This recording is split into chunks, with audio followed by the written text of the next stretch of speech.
Hey guys, now let's get into the audio that I have prepared for you for today. It is about social anxiety, and I know that this is not usually the topic that we talk about on the channel. We talk about anxiety, we talk about anxious attachment, but social anxiety can be a big part of this for a lot of people. And since we haven't talked about it much, I felt like, maybe this will be beneficial to somebody. Personally, I have suffered from social anxiety for a good portion of my life, and maybe this is why I kind of don't want anybody else to, and I really want to, help people out. So let's just get into it. What is social anxiety? How I would describe it is as a shield that became a prison. And I'm going to explain why. But let's just talk about why does it happen? Why do we even develop it? So social anxiety will very rarely be about the present moment. It will seem like it's about this specific thing. I have to go to this party, or I have to go to this job interview, and you think this is why you're getting anxious, and this is what the problem is. But you will notice that every time you have some kind of chore like that, you will feel the same way, and it's not really about those things. A lot of people have a problem even going to a supermarket or talking to any human being anywhere because of how severe their social anxiety can be. So basically, this is about the past. It is about the past, and usually it's coming from early childhood imprints, obviously. So if you were criticized or bullied as a kid, or made felt different by somebody, whether it's other kids or your parents or teachers or whoever, our nervous system will learn this as a lesson, a dangerous lesson actually. So it's kind of like this lesson: to be seen is to be judged, and to be judged is to be rejected. And that's when we develop social anxiety, because we think that if we are seen, we're going to be criticized, we're going to be judged, and we want to avoid it. And that's when we start avoiding social situations. If we absolutely have to go somewhere and have that interaction, then we will feel so much anxiety around it. So you guys already know that I personally was bullied as a kid, very very much and very severely. And it definitely is the reason why I personally had a lot of social anxiety, and I did not understand why for a big portion of my life, why I felt ashamed to, just say something to somebody, even in class, in school, when I was a child.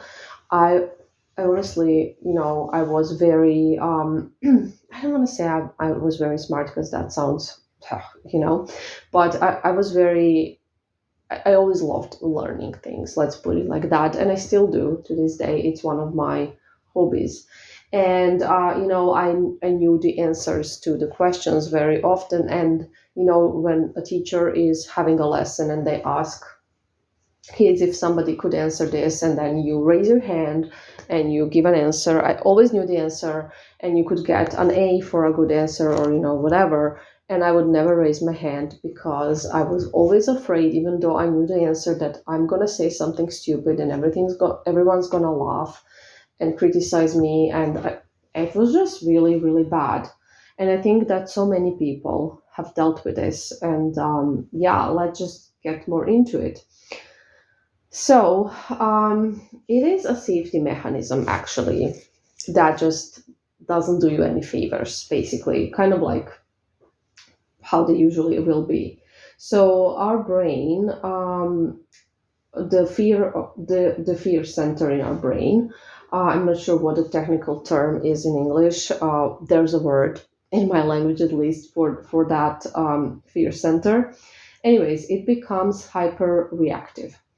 So it will view a simple trip to the store or a conversation with a stranger as life threatening event. And the anxiety is actually your basically your inner bodyguard in a way. It's something that is kind of keeping that safety. So it's trying to keep you safe by making you want to hide. So this is why I use the term prison, right? So um,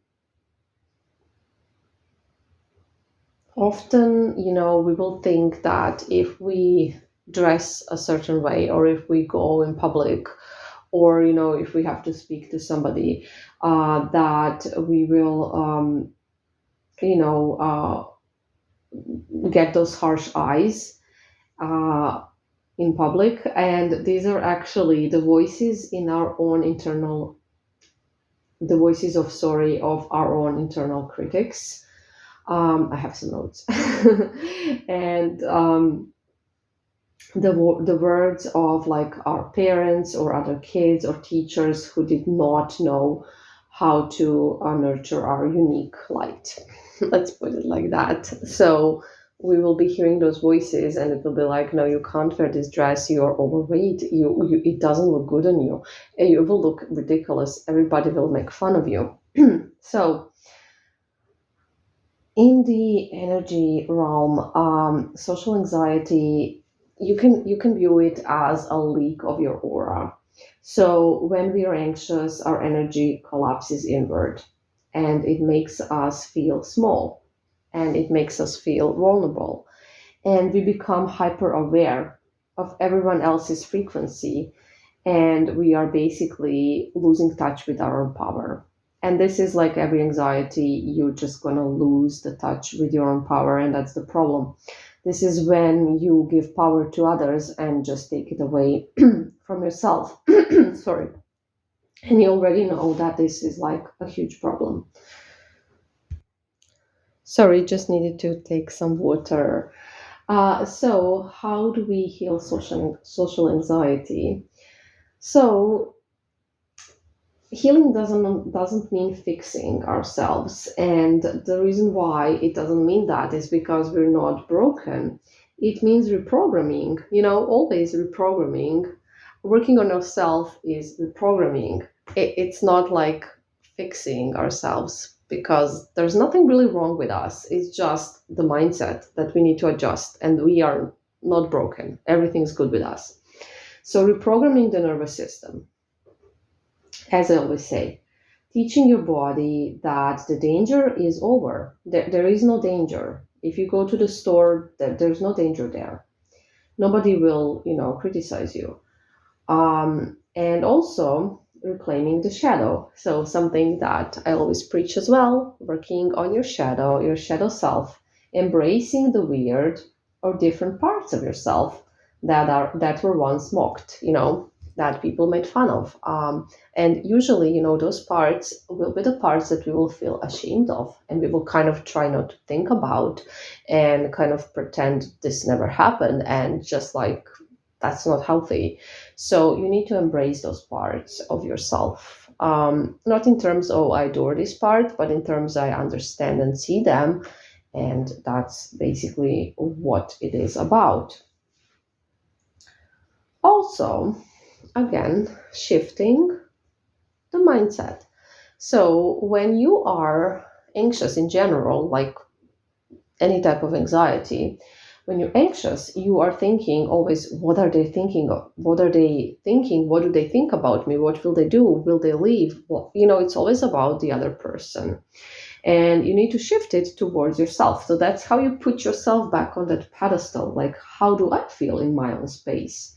How do I feel about them? What do I think about them? Because very often we will actually get attached to people that we will not even think are that great, actually, but we will just not even think how we feel about them. we will just think, oh, I want to be with this person, I want to keep this person, and we're just going to think about what they think about us and how we can, keep them, how we can be better. And that's like completely wrong way of thinking. So I hope this has helped somebody. I hope that you understand where it comes from, because very often we will just have it and we will not be aware why, or we will kind of sort of know why. But until you fully understand something, well, not necessarily, but I personally think that when you fully understand where something is coming from, it's easier to, I don't want to say fix it because we are not fixing it. It's easier to reprogram it, and it's easier to deal with it, because you understand what's going on.